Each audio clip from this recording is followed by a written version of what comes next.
Hey folks, welcome to the Ecommerce Playbook Podcast. I am going to be your host today in place of Richard Gappin, and I've got a couple special guests for this episode that is going to be something different than we've done before, and we're excited for it. What we're going to be diving into today is looking at how we forecast in our profit system daily targets for every single one of our clients every single month of the year, and how we execute and action against that. And I have two of our top growth strategists who have landed the closest to forecast across their client portfolio year to date to talk through how they have achieved that outcome with specific brand examples that we're going to be walking through. So this is sort of a look behind the scenes, under the hood of what that is going to look like. Want more conversions? More repeat purchases? Of course you do. The trick is picking a provider that helps you do more with less. Yotpo Reviews help shoppers say yes faster with AI-powered summaries and filters that answer their questions before they bounce, driving real results like Perry Ellis's 25% jump in on-site conversions. And Yotpo Loyalty keeps those shoppers coming back with rewards that feel personal, perks they actually care about, and smart segmentation that inspires action, fueling outcomes like RMS Beauty's 66% boost in repeat purchase rate and Third Love's 56% lift in revenue per user. Interested in learning more? Yotpo is offering 10% off annual reviews and loyalty plans through September. Just mention Common Thread Collective on your demo. So before we jump in, I want to introduce those folks. We have Lacie Geary and Brian Sakansky. Lacie, how you doing? Good. Thank you for having me. Excited to be on. Excited as well. Brian, how about you? Feeling great, Luke. Great. We got some good energy for those listening as well. I apologize for what may come across as a bit of a nasally podcast episode. We got kids back to school season, and these things happen.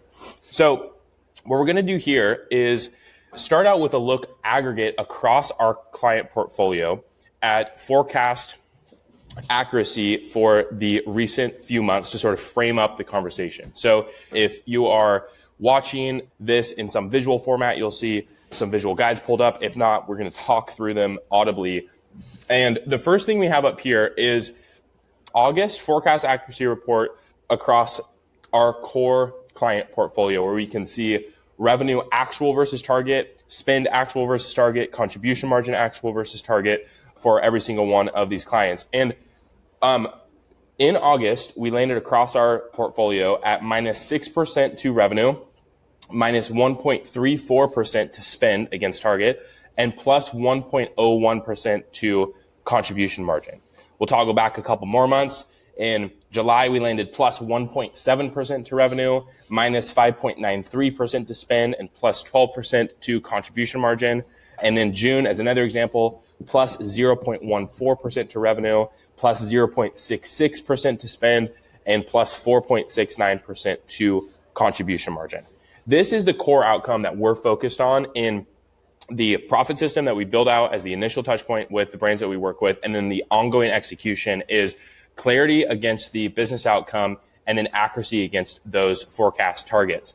Now, what we also do is we look at this breakdown by growth strategists. So the growth strategists are the quarterbacks of the team on our side who are building out the forecast and or orchestrating the team and execution against those targets. And so we have a breakdown by each of our core strategists of actual revenue, spending, contribution margin to target year to date. And that's what's leading to this conversation, where we can see where each of our core folks have landed. And specifically here, we have Brian Sakansky, who year to date has landed minus 2.42% to revenue forecast for his client portfolio, minus 0.91% to spend, and plus 8.8% to contribution margin. Brian, how do you feel about those numbers?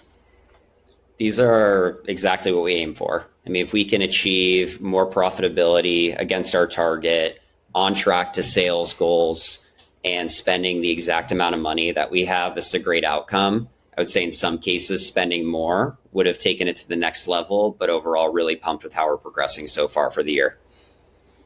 Yeah, so frame that up for us a bit. In terms of what your in terms of what you're looking at and what you deem as good for where a forecast lands each month, how do you frame that up? What's good in your mind, and what's acceptable versus unacceptable in terms of the outcome? Yeah. So, I mean, it's very, of course, client specific. What are they trying to achieve? From a profit perspective, are they in growth mode? There's a whole, variety of different instances, but usually like what we're trying to aim for is, revenue is directionally helpful, largely to make sure that your order volume is moving in the right direction, right? Like, are you getting enough new customers, returning customers, and making sure that the business and people are coming and purchasing on site? Spend obviously is, one of the engines, if not the most majority engine for doing that. But then when I'm up above a contribution margin target, trying to make sure that I'm not too far ahead to where I could potentially reinvest those dollars, but ahead enough to stack some extra cash for the business so that can be redeployed into other areas. Yeah. You bring up a great point, which is how we think about this as CTC is there are either challenges focused on volume or efficiency, right? Any forecast exists in the tension between some expectation around volume and some expectation around efficiency. And every given time frame, there is some consequence of an action in either direction, right? So taking more contribution margin in the short term, pulling back spend, impacting new customer revenue is going to have an impact 2-3 months from now on what the business outcome is for the shorter term trade-off of this outcome. So it really is there really is a constant trade-off between volume and efficiency that I think is a good point to bring up. Okay, let's jump over to you, Lacie. So year to date, revenue plus 5.29%, spend plus 10%, contribution margin plus 10%. I feel like we could debate who landed closer to forecast between you and Brian. What would your case be, Lacie? I think overall, this year has had a lot of macroeconomic challenges. So number one, just want to say how proud I am of all of us and the work that we've done to get this close to forecast. I would even say, like in this instance for me, probably still could have pushed a little bit further. So I think both Brian and I probably could have pushed further to generate even more contribution margin in some instances. But it really just depends on the client and what their specific situation is, what their inventory position is, and what the margins are per product for that client. Yeah, for sure. It's a good answer. Also a good way to skirt my direct sort of competition frame up against Brian. I would say you were 10% ahead of CM. Brian's 8.8% ahead of CM. So if there's anything that we prioritize in terms of looking at the outcome against our clients, you may have an inch ahead in that regard. Although Brian was closer on the revenue and spend expectation against each of those. So that's where Brian and Lacie have landed year to date. What we're going to do now is we're going to jump in and look at two specific clients, one of Lacie's and one of Brian's. We're going to pull up stat list. We're going to pull up the things that we look at in the profit system and talk through what are the specific things that we look at and action against to achieve this sort of outcome in terms of performance against forecast in this type of in expectation. And to further set how we think about this, we believe that forecasting is an exercise in both planning and execution, and it's inseparable in terms of the relationship between those two. We put a lot of emphasis on the planning side of things through our spend aMER model, through a retention model, through event effect model, through the marketing calendar, through integrating the cost. The planning is very important. The execution is equally as important once we set the plan to actually make it come to fruition. And so, Lacie and Brian, I'll have you both talk through and give us some examples of what are some of the key things that you have looked at for these two clients we'll look at in the planning process to help get the forecast as tight as it can be prior to then the execution phase, and what are a couple of the core things that we look at in the execution phase that have helped to achieve the outcome that we have seen here. And let's start with Brian here. So we've got one of Brian's clients up. We're not going to share any brand specific. This is in the home goods category, and we're looking specifically at the month of August. So Brian, frame this up a bit for us. Yeah, for sure. So in addition to this being a home goods business, they have a really large inventory of SKUs. So a very wide, diverse catalog, different ranges of average order values, different product categories, different COGS. So it's really important that, ahead of the month, we're really clear about our expectations of sales in each of those individual categories based on not only the rolling trajectory year over year and seasonal changes. So all those things are considered, especially when framing up average order value, which you could see, right? 12% off or 13% off, coming pretty close, but not quite on target because of how dynamic a very large catalog can be. But more importantly, like what we're looking at here is, so the month of August has a really big moment for this category towards the end because it is dictated by MAP pricing. So there's only so many times of the year that we could actually run sales. So you could kind of see the trajectory, kind of this line, and then it raises here at the end of the month to really drive the majority of our revenue and contribution margin as we close things out.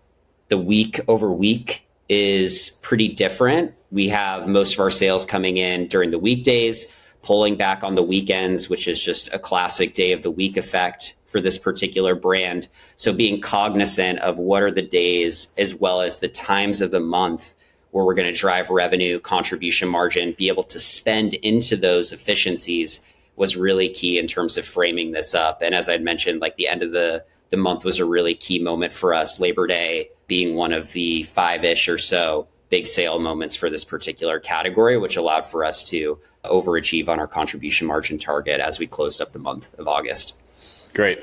That's helpful framing. So you mentioned a couple things there that I want to dig into in terms of our planning process and some of the tools and frameworks that we utilize to help set the expectation on the front end. You'd mentioned the day of week effect and how that's important for this client. You mentioned the marketing calendar and how that plays into the revenue expectation specific at the back half of the month. And then connected to both of those things, I think the spend aMER model and determining the budget allocation total for the month. We landed 2.6% to spend goal for August, 6.3% ahead of revenue goal. We're basically right at aMER goal minus 2%, and new revenue is plus 0.6% to goal. So let's maybe start there. When thinking about budget allocation and determining the optimal budget allocation for a specific point in time, like for this brand in August, what are some of the things that we're looking at there to help us to land within this tight of a range? Yeah, so there's a few considerations because this brand in particular has a very seasonal dynamic. So Labor Day in particular in the month of September is really the preparation for Q4. So you can notice that if you look at a lot of the contribution margin values for new customers, a lot of them are positive. But actually in September, we intentionally went in knowing that we're going to invest more in order growth as a preparation for Q4. So that's a really, really key insight, but holding at a specific efficiency so we could drive the necessary order volume so that we had returning orders in Q4. So it's a very intentional move. Now, the way we balance that, though, is by looking at what is the returning revenue constraint and how much contribution margin dollars we're going to be generating from that cohort. So on the initial screen, you saw that we came in at, right around 55, 60K in contribution margin to close the month, which is ahead of target. So that was an intentional move to spend into that opportunity. We closed the month overall ahead, but we set ourselves up for additional order volume, which is going to get us ahead for Q4, which is after, as Lacie teed up, a really challenging H1 due to macro environments. We want to make sure that we're ready for Q4 to really close out the year on a strong note. It's great. Okay, so the first step here is really actually thinking about the constraints that exist, right? First, to frame up the forecast and the planning, and the constraints that in this dynamic of volume versus efficiency, there's a constraint relative to the necessary contribution margin dollars or overall profit dollars that the business needs to be able to cover fixed expenses and other obligations, right? That is an immovable constraint that we need to be aware of so that we understand how much we can push on the volume side of things, right? So that's one of the initial step of the things that you looked at was understanding, okay, how much contribution margin do we need to be able to cover those obligations for the business? So then I know how much volume, how much I can push on the gas for the course of the month, knowing that it's going to be important to ramp up in August into September to set us up for Q4. Is that right? Exactly. Okay. So looking at that, we have the spend aMER model up here. For those listening, we'll talk through it briefly. So in August, the spend expectation was $280,000 in spend at a 299 aMER. September, 250K at a 281. And then October drops down, and then November ramps up to 346K at a 332. So you can sort of see the natural ramp up there in terms of the expectation for that month and how we're setting up the volume in August, September, October, and then up into November. So Brian, just to sort of tie a bow around this part of the conversation then, looked at the constraints relative to the business obligations and the profitability necessary. Then from there, the business goal is to push as much top line volume against that constraint. Is that the right framing for how the conversation's heading into August?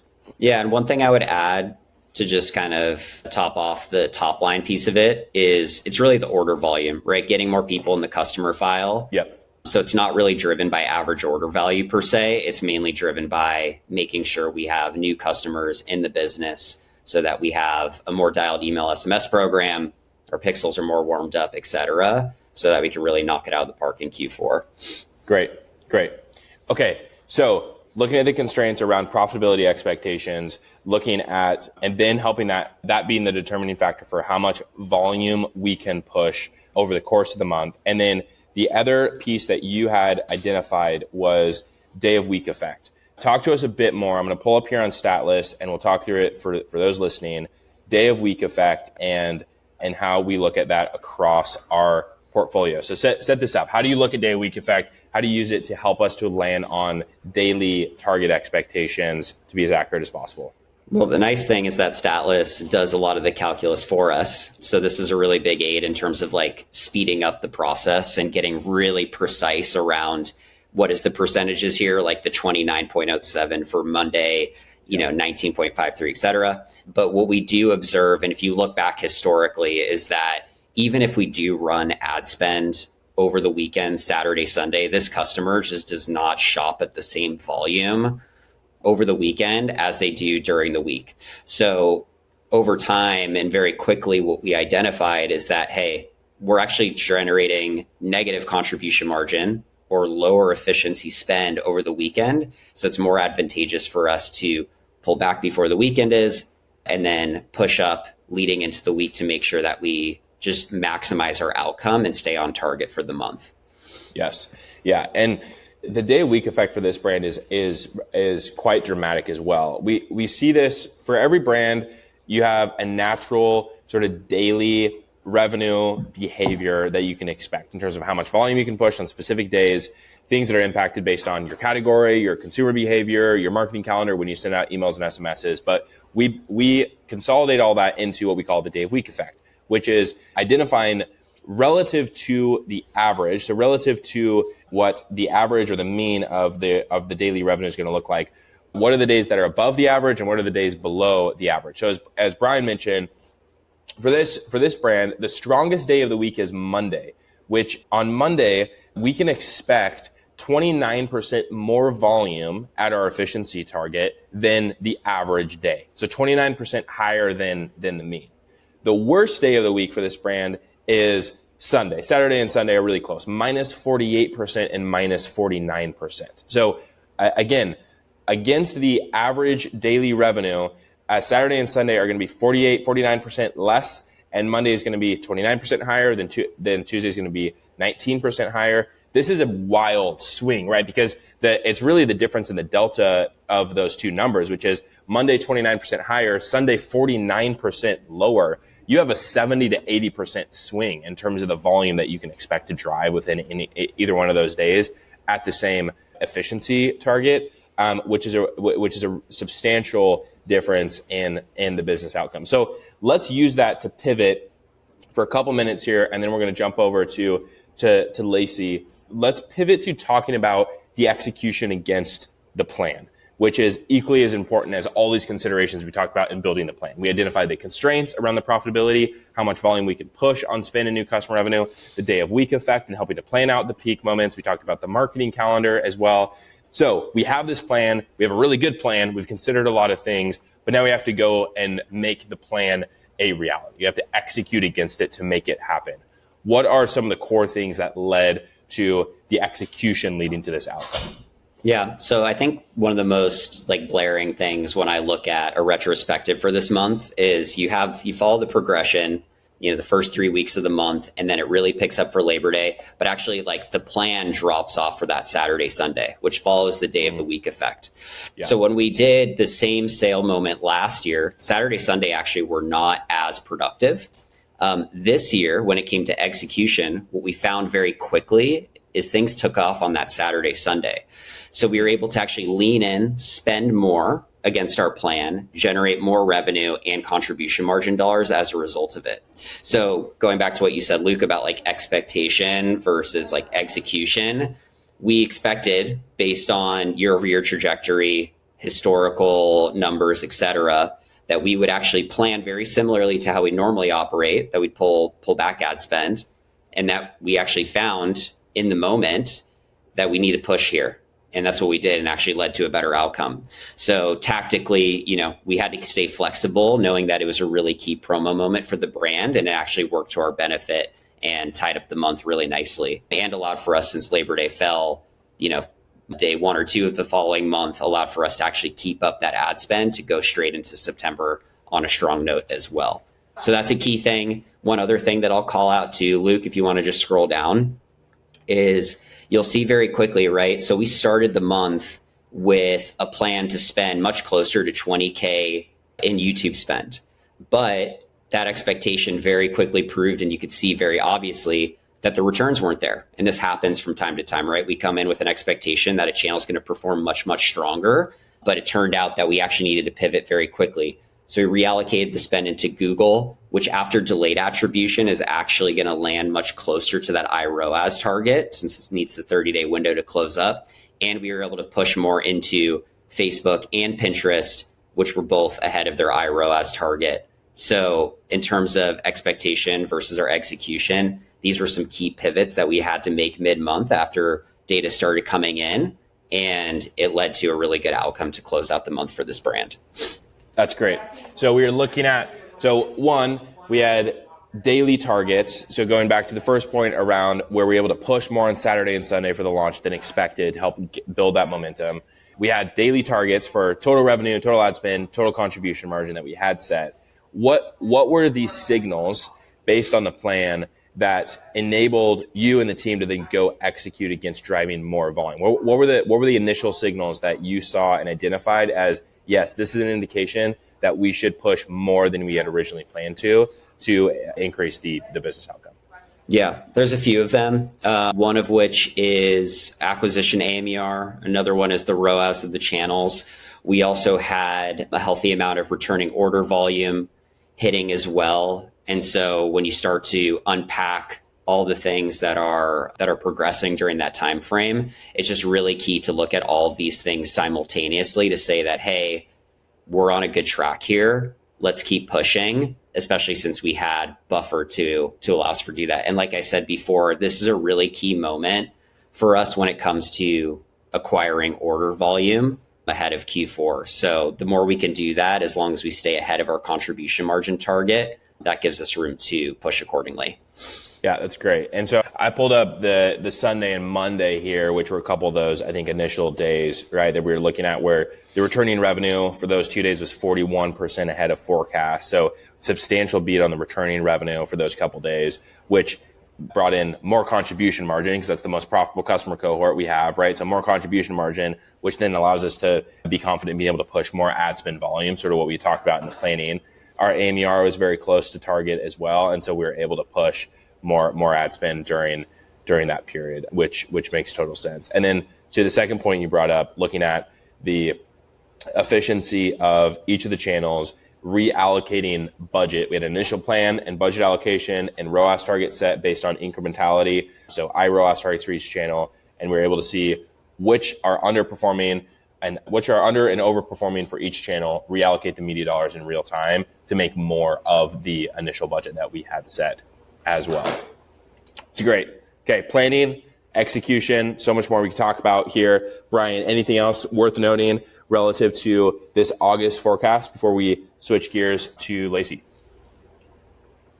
No, the only thing that I would just kind of top things off with is, all of these different metrics that we look at. I think it's really easy to fixate on like aMER, right, as a benchmark, but keeping in context the contribution margin that gets generated from returning revenue or the volume at play, like all of these things intermix, which is why this dashboard has all these different metrics, is really helpful to make, okay, here's the best possible decision based on all the inputs, and let's go execute accordingly.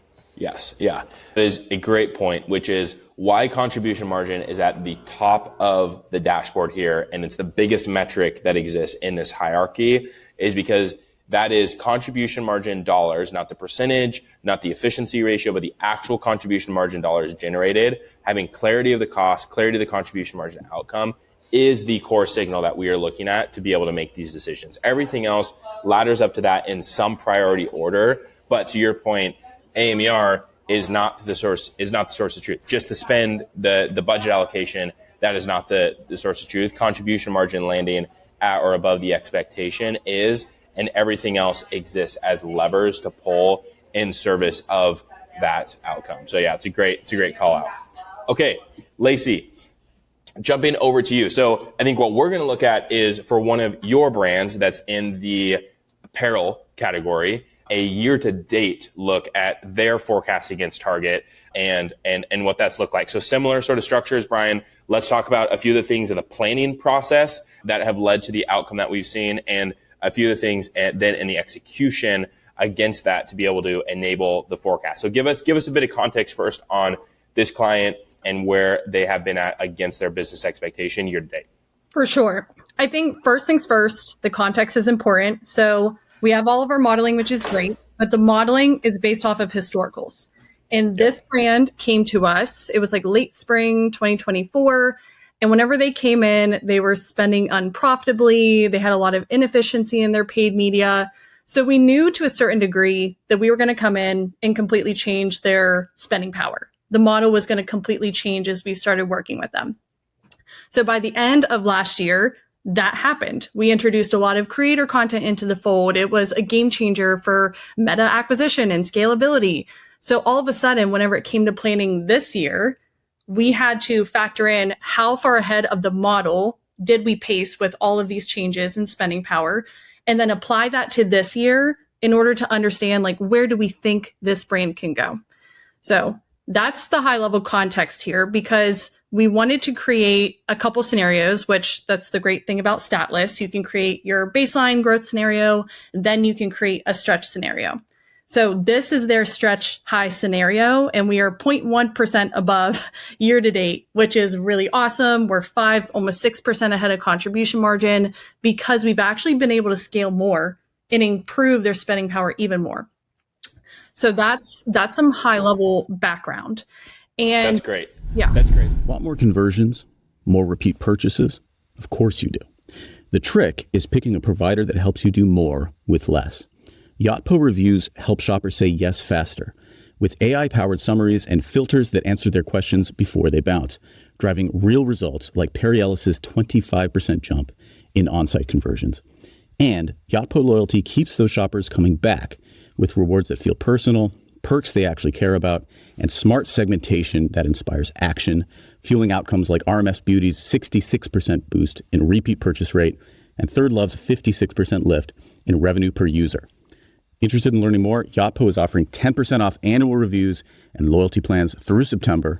Just mention Common Thread Collective on your demo. Let's take a pause there real quick, because I think it's an important piece before we dive into the specifics, is that what you mentioned is a forecast is always going to be wrong. It's important for us to know in which direction the forecast is. The important thing is that it highlights where the actions can be taken. And similarly, the models that we help to inform the forecast are all looking at the historical data. And so being able to understand the adjustments that we can make to those models, what are the tweaks to the inputs to be able to get us to an expectation when the business is improving or growing, is really important, right? Otherwise, we just forecast sort of perpetual stagnation, like just sort of like you have the model just sort of forecast, like, here's how the business has been, here's how it's going to continue to be.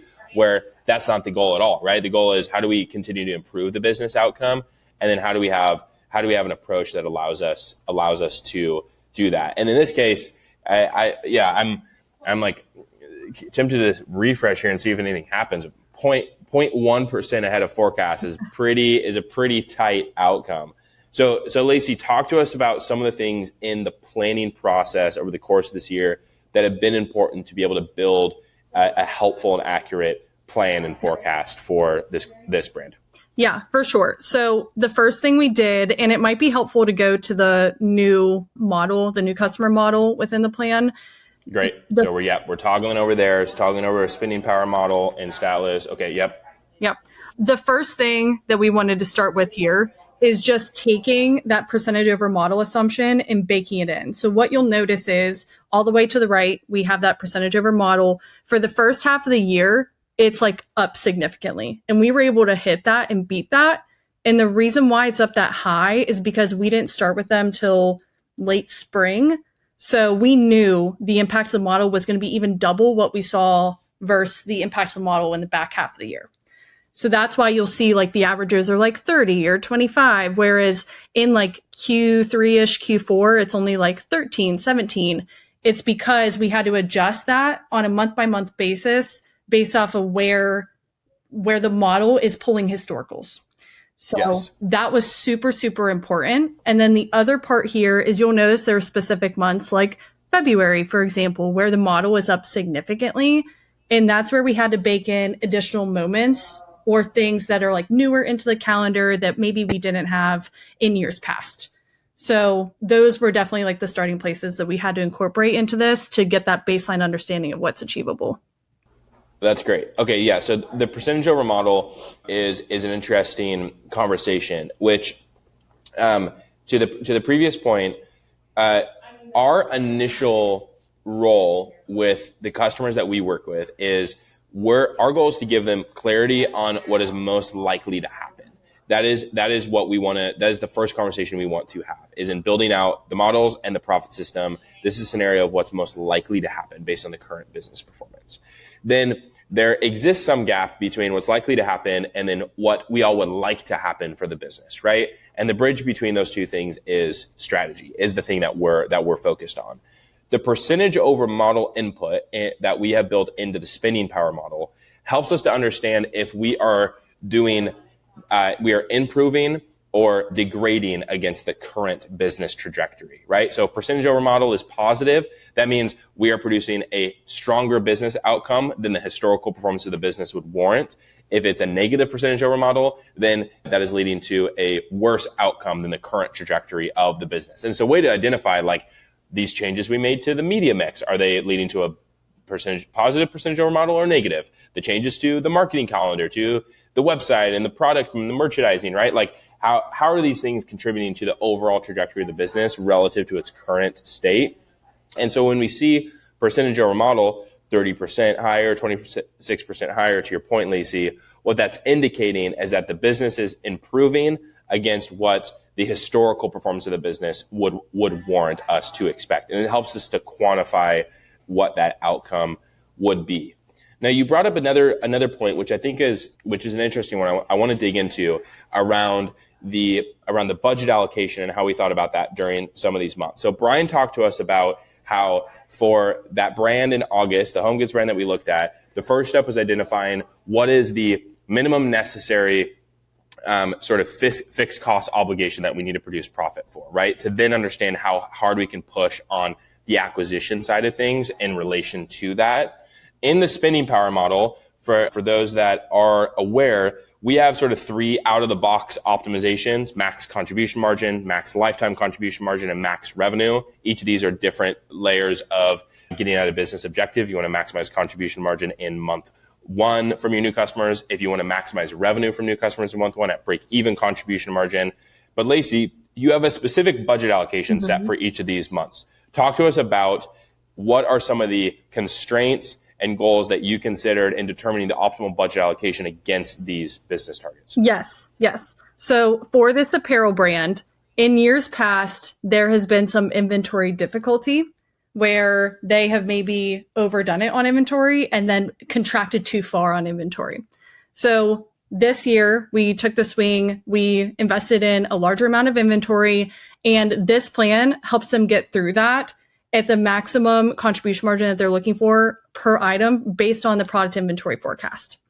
And I think what's interesting in this case is that if you go back to the home dash, you'll see that the red months are actually like sale months. And it's funny because historically they relied a lot on sales, whereas now we have this great acquisition churning pipeline that's increasing their evergreen months above expectation. So what's happening here is that you'll look at this and be like, man, you could spend more and make more contribution margin. But the problem is that we're selling out of inventory too fast. So that's the main constraint is inventory and just making sure that we're not overdoing it and actually chopping down on the margin expectation that we set for the year based on the inventory that we've ordered. So that's the main constraint that we're operating off of here. And the spend just backs into that at the contribution margin that we're happy with in order to reinvest into years to come. Great. Yeah, such a great point. The inventory consideration as another input to how hard can we push on the acquisition engine and what the constraint is that exists there is fascinating and really important. So we talked about a couple things in the planning section. Lacie, anything else in regards to the planning process and initially setting the forecast that are important to highlight here before we transition to talking about some of the execution that has enabled us to land within this delta? Yeah, I think the main thing outside of just spending power is just making sure that you have a very deep understanding of what was the product mix like last year. Like what drove a lot of the revenue? Was it a specific button-up collection? Was it specific pant collection? Because another thing with like just making sure you're covering all your bases on the risk side is evaluating each and every month and making sure that you don't have any substantial gaps. Whereas like say March last year, button-ups made up 80% of your revenue, but this year the button-up inventory and the plan for the button-up collection isn't as substantial. So those were the other pieces that went into the planning process just to make sure that we completely eliminated any risk and that we had the content that we needed to hit the plan for the specific items we wanted to sell through. That's great. So inventory considerations as a whole to understand how much we can push on the media spend and drive acquisition, and then understanding the product mix to then understand the downstream impacts of the creative output necessary, how the product mix is going to change, the merchandising on the website, to be able to enable that plan. Great. Okay. Talk to us about the execution then on the other side. We lock in the forecast, we lock in the plan. Now we have to go and make it a reality. What are some of the key ingredients that have led to making that happen for this brand? Yeah, for this one in particular, I think what's really great is that for this apparel brand, the quality of their products and the look and feel of them translate extremely well into creator content. And a big part of our plan for this year was to scale significantly into paid media and acquisition. And that had everything to do with the volume of creator content we could get into the account. So what we had to do is we had to use the creative demand planning, understand how many ads we would need in order to hit up to our spend plan, and then make sure that we had enough creator content to hit that plan. So shout out to Adrienne's creative team on this. That has helped in addition. And even the owners have created amazing videos.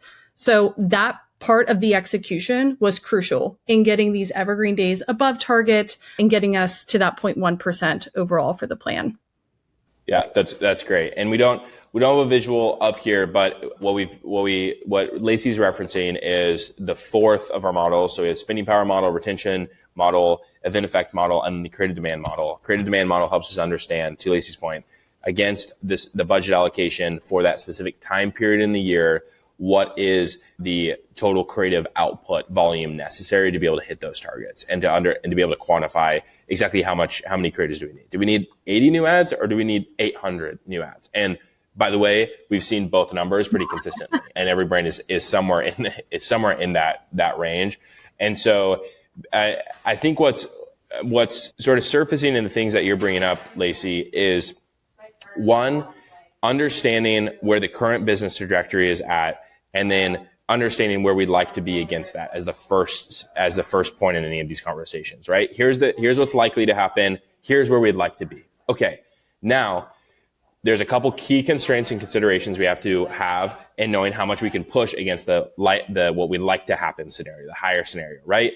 Inventory being a big part of it, the contribution margin and the profit necessary to cover, fixed expenses and obligations within the current time period, which Lacie and Brian both illustrated. And then with that, what is the creative volume and the product mix necessary against those creatives to be able to drive that outcome forward? And all these things cascading on one another to be able to get from planning process all the way down to execution, and ensuring that the things that are running in the Meta Ads account actually ladder up to what the business objective is and the inventory we have available, right? Like the connecting these dots is challenging. It really is challenging. It requires a system that takes all that into account, but it's crucial to make sure that the plan that we have, the creative output that we have, actually maps to the business outcome that we want, right? Exactly. And the part too that's super crucial to that, like we've got the content, we've got the whole system executing how we need it to. But the second part to this, and this is something that's become more expansive in CTC's network just recently, is the product level reporting, pulling in your ad performance by product, your efficiency per product, your revenue, and how that's pacing to forecast. That has been extremely crucial for this brand because we come into moments where we have a piece of creator content that's smashing and it's actually selling through too fast at a margin. Like it's getting to the point where we actually need to increase ROAS targets in order to maximize the margin because it's selling through so fast. So you've pulled this up, which is great. One thing we folded into here is their percent to forecast. It's an important range from their product level forecasting so that we can tier things out and understand, okay, if a product is labeled tier 1, let's hit the gas. Like we are behind forecast, we have to pump harder. If it drops to a tier 3, this product is selling way too fast. We actually want to take as much margin as we can. Let's increase ROAS targets. Let's slow the pace and just max out. So that has been super important part of making sure we're hitting forecasts, but then maximizing across our opportunities day by day. Yeah, that's great. And what we've got up here is our product matrix report that, as Lacie mentioned, pulls in by individual product or product category, the revenue, orders, and ad spend for each of our channels against each of those product categories. And we distill that into two main reports. One is a Pareto matrix, which helps us to be able to see the distribution of orders that come from each of the core products and product categories. So what are the products that are leading to the top 20% of sales volume, the middle 60, and then the bottom 20%, and being able to look at the distribution of where the sales are coming from on a product and category level. And then the product MVP report, which layers on ad spend investment against each of those products, backs into contribution margin for each individual product or product category, and then helps us to identify things like which products are we underserving the opportunity against those based on the profitability they're driving versus the volume against them, which products are sort of core growth drivers of the business, which products are underperforming or categories are underperforming that we should think about reinvesting or reallocating the dollars away from. So topic for another conversation. We could go so deep here, but again, it draws the through line of we start with a plan of what is likely to happen, bridge the gap to what we would like to happen. And then within the context of that, consider the inventory, consider the business cash obligations to be able to understand then what products we can push on and how aggressively we can push on each one, and then what the creative demand and the media plan is against each of those pieces. And then we track against it in real time to see what's actually coming through and what's materializing and make adjustments against each of those.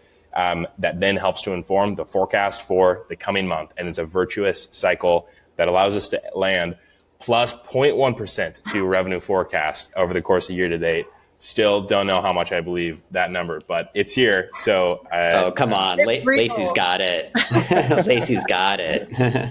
All right. So I think that wraps it up. Got two of our top growth strategists here who have landed closest to forecast year to date across their client portfolio, sharing the planning process, execution process were the key considerations that led to that outcome. Brian, Lacie, anything else that you would like to leave the folks listening with? I would say key summary for me is something you said, Luke. around, we go into the month with a plan, with a forecast. That's our expectation. But really what this system is designed to do is to give us insight into the metrics that we need to then adjust for and make a plan for in order to keep getting better over time. Like the methodology in the system is just as much, if not the most important thing than actually hitting the number at the end of the month. Not to say that targets are not important, but the system that we're operating on is so crucial. So even looking at this and seeing Lacie's client, as an example, is just like so much food for thought about, oh, how can we then adjust on my book of business for certain things going forward? It's just this, reinforcing cycle that produces so many learnings over time and just makes everybody smarter over time. For sure. That's great. For my side, I think the biggest takeaway is if you can have all the tools to understand where your challenges are, where your risks are, and then you can create a plan that not only hits your forecast, but also it allows you to contingency plan against your risks. So that chart looked really pretty, like everything went great. But there was a lot of work that was done with all the modeling and what we saw to say, okay, we have a risk here, but we can create a contingency plan if that happens. And I think that's another beautiful part of all the tools and stat lists is that you can foresee challenges and you can pre-plan for them. And then you can implement your plan B or whatever you need to do to make sure you're executing to hit the target no matter what happens. Yeah, it's great. It's a great point. And I would just add, once we lock in a forecast at the beginning of every month, we don't change that forecast. And so what it does is it sets the expectation and the obligation of this is what we're committing to. This is the forecast that we're going to go make happen. Now it's an obligation to go get after, and the changes in terms of the merchandising, the product focus, and the creative output and the media plan against it. And we can go on down the line of the changes and the different levers that we can adjust in pursuit of that. But the revenue forecast is set, we align on the obligation, and then what it does is it gives us clarity on where we're ahead or behind to then be able to go make the adjustments, like you said, Lacie. So that's great. Thank you all for taking the time. If you still stuck around, this is a longer episode than normal, but so much good stuff here. Lacie, Brian, thanks for joining. And we will likely do this again sometime soon, maybe with Lacie and Brian again, or maybe with an up-and-comer that lands closer to forecast. We will see. Thank you for having us, Luke. Yeah, thank you, Luke.